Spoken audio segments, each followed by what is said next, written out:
Ballard, Ballard Sports Media, coming at you with a video today looking at the top quarterback battles for the spring in 2025 for college football. Now, we're obviously not going to go through every team in the FBS or every Power Four team, but I want to look at some of the big name programs today. I want to look at Alabama. I want to look at Auburn and Georgia and Ohio State.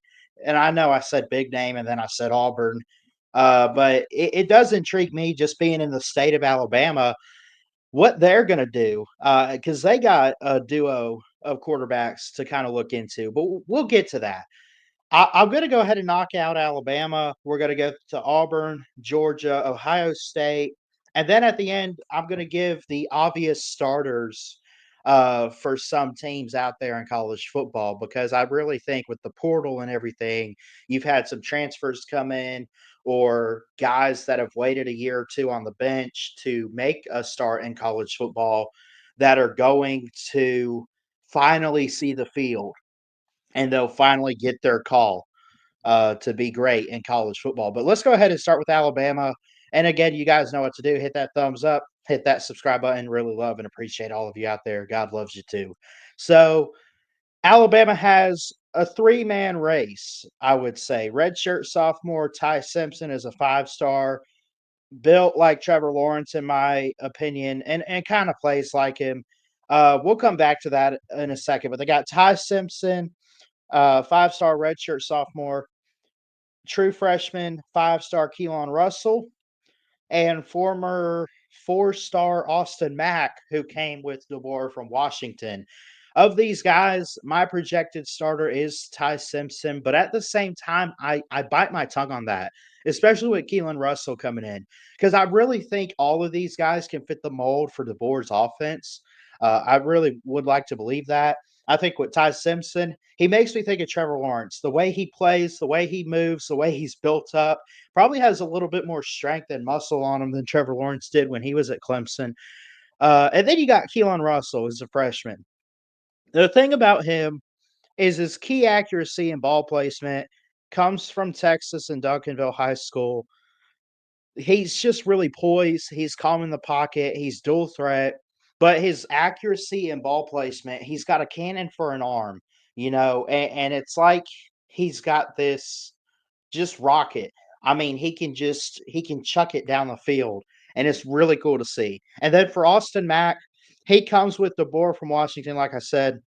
In his time at Washington in 2023, before he transferred, he had 40 touchdowns and 5 interceptions in 2023. That's pretty darn good. In 2023, too, that was, you know, I don't know how he put up those numbers. Uh, he just, as far as I know, he's been at Washington since he was recruited, but he was supposedly a freshman. 40 touchdowns and 5 interceptions. Is that right? I'm talking to my invisible producer here. Is that right? No, I did this research. I know. I don't just make this up. Because wasn't 2023, was that not Michael Penix? Someone fact check me on Austin Mack. But I will say this talent wise, he was a five-star and he's got a good arm. He's mobile. He's poised in the pocket. I believe he's wearing number 10 for Alabama right now. So if you see number 10 out there, keep an eye on him. I would say of these, I think it would go Ty, Austin, and then Keelan to start out the quarterback depth chart for Alabama. And I only put Keelan Russell at the bottom because of Austin Mack's experience with Kalen DeBoer's offense. Now, I think of these guys that would know the offense, it would be Austin Mack. But if you want to go talented and would know the system, if you give him a year this year and give him this offseason, Ty Simpson's the guy. I've been saying he needs to start for Alabama, and honestly, I think he could this fall. Auburn. Let's look at Auburn. We're kind of going 3 SEC and then Ohio State, kind of as a bonus here, is what I have written down. But Auburn, Jackson Arnold comes from Ohio. No, not Ohio State. I'm sorry, Oklahoma. 5-5 as a starter at Oklahoma. That's 10 starts, 16 touchdowns, 6 interceptions total in 2 years. That's okay numbers. That's not bad. That's in 2 whole seasons, only 6 picks and 16 touchdowns.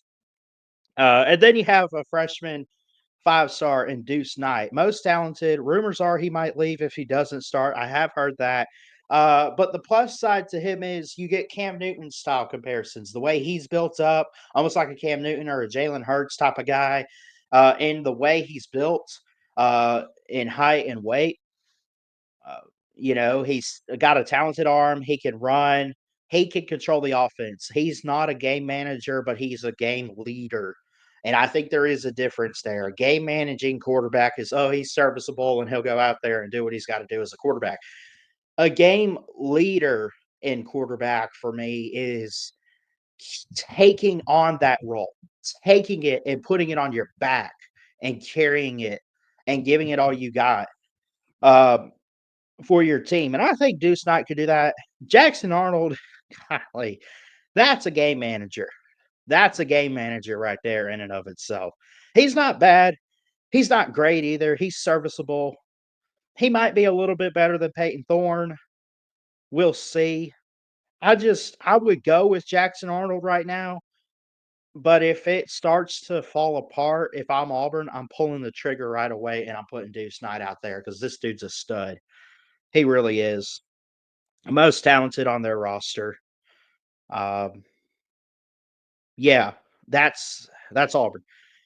So, and again, I forgot to put this up, but I'm gonna say this: like, they should have a guy in Hank Brown, but Hank Brown, last time I checked, was looking at Iowa to go there. So that's one less guy on the list for Auburn right now. So we have Auburn. Then you have Georgia. Now Georgia gets interesting because of Carson Beck going to Miami. I don't know if they ran him off or if he just heard all the stuff about his interceptions and he just left. I don't know what led to that, but he declared for the draft, then he pulled out of the draft, and then he went to Miami. Now for Georgia, Ryan Puglisi is a talented gunslinger, freshman, 5-star recruit. Most experience would be Gunnar Stockton, and Gunnar Stockton, pretty good name there, by the way, has a gun for the arm. See what I did there? He's a gunslinger. Again, see what I did there. But uh no, Georgia's looking really good right now in their quarterback room. I think the big thing is it's been a battle for Kirby Smart when it comes to quarterbacks. Going back to Jake Fromm, he let Justin Fields go. He let Brock Vandagriff slip away. He's got to make the right decision at quarterback here. He really does, and it's it's not it's not like it's do or die other than you're trying to win a championship. And to do that, I just think that ultimately Georgia needs the right quarterback. I think that goes for any team out there. Any team out there. Georgia's on this list here. Again, Gunnar Stockton or Ryan Puglisi.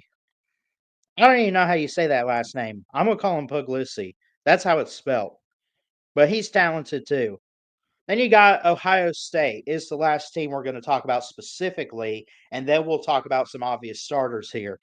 But Tavian St. Clair is a 5-star. Ohio State might have the loaded quarterback room, the most loaded quarterback room in the country here. But Tavian St. Clair, 2025 5-star, good arm, good accuracy, strong run game.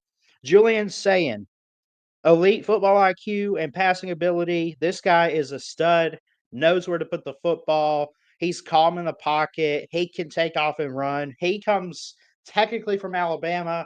I believe somewhere out in California. I think he's from California. He's a 5-star too, but he goes over to Ohio State after Nick Saban retired, and he comes in. So you got 2 5-stars for Ohio State trying to fight it out here to replace Will Howard. Okay, so those are my top four like quarterback battles: Alabama, Auburn, Georgia, and Ohio State. The obvious starters: Carson Beck, I think, is going to start for Miami with Cam Ward being in the draft. Arch Manning of Texas. Drew Aller comes back for Penn State. Lenoris Sellers coming back for South Carolina. And I think Billy Napier is going to go with DJ Lagway at Florida. I do. I think he'd be stupid to put someone else in there. Honestly, I think that he's the most talented option for Florida. There's a lot of buzz about him this spring and what he could look like in the spring game and what he's gonna potentially look like in practice and everything. He's the guy. I think for me personally, he's the obvious starter for Florida.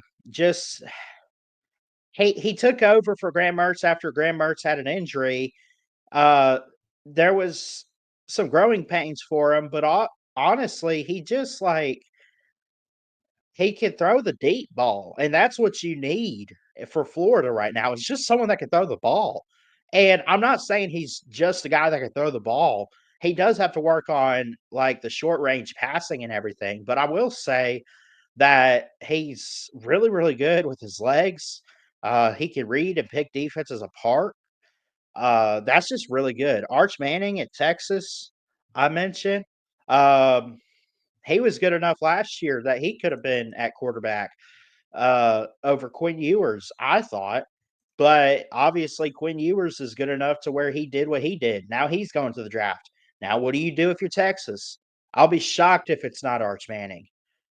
Sarkeesian, do your part. Lenora Sellers, Garrett Nussmeyer of LSU is pretty good. I didn't write him on my list, but I am taking from on three here. And I do like Garrett Nussmeyer. I think he's really good. Could he have a Joe Burrow type of season this year? I don't know. He's got to cut down on turnovers. Outside of the turnovers, 9 and 5 games last year. Outside of that, he was really, really good. He had 29 passing touchdowns, 4,000 plus yards through the air. He's serviceable. Um, he's he's built like Joe Burrow in a way, probably stronger arm, but uh, he's just his decision making's got to change a little bit this year, I think. So those are obvious starters: DJ Lagway, Lenore Sellers, Drew Aller, Arch at Texas, Carson Beck, and I mentioned uh, Garrett Nussmeyer of LSU. So there's a lot of different quarterbacks. Cade Klubnik, by the way, at Clemson, going to be on this list too. Nico Iamaleava at Tennessee. I could go down the list, and there's probably some others that I didn't mention in this video. But let me know what you guys think about some of these quarterback battles, some of my predictions. Who do you think is going to start? Who should start for your team? Let me know about these teams that I mentioned: Alabama, Auburn, Georgia, Ohio State. We talked Florida and LSU and Texas and some of these guys out there. What would be the biggest team? What's the biggest surprise? As in, holy cow, why is this guy not starting? Even though this backup might be good, what's going to be the jaw dropping quarterback that we see actually start, whether he's good or not? Let's say week one rolls in. Who's going to be the jaw dropping quarterback that takes the field and you're going to say, are you kidding me? They're trying him out there? Not that it'd be a bad thing. We don't know yet. Think about it. We don't know. But what's an obvious starter that if they're benched in week one, they would end up just surprising you that they're not starting that game? Got to hear from you guys. I love y'all. Jesus loves you. God bless.